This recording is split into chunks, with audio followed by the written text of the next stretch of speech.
Meneer Anders. On vient d'avoir les résultats. Ce soir, ça se passe bien pour la fédération. Quelles sont vos impressions ? Pour la deuxième fois, nous progressons lors d'élections. Déjà en 1995, nous avions eu une vraie poussée électorale tant en Wallonie qu'à Bruxelles. Nous continuons à progresser aujourd'hui. Je crois qu'il y a manifestement une volonté de changement dans notre pays qui se traduit d'ailleurs dans les trois régions. La famille libérale sera probablement la première du pays. Et il faut reconnaître à côté de cela une poussée aussi écologiste très forte en Flandre comme en Wallonie, ce qui démontre également la volonté de changer de politique et de changer peut-être aussi certains comportements politiques dans notre pays. Maintenant, il faut évidemment attendre les résultats en siège dans les assemblées pour voir quel type de majorité mettre en place, mais ces majorités devront tenir compte du vote des électeurs. Si la fédération revient au pouvoir au niveau fédéral en Belgique, qu'est-ce qui changera, notamment dans la politique étrangère de la Belgique vis-à-vis du Congo ?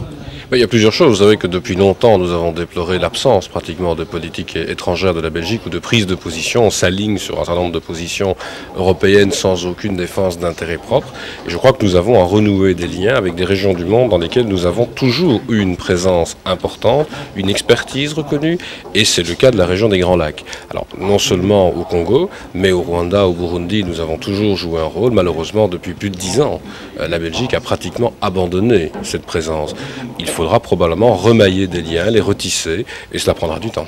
Je voudrais savoir comment vous réagissez au fait que l'Occident se soit mobilisé de façon déterminée pour imposer la paix au Kosovo.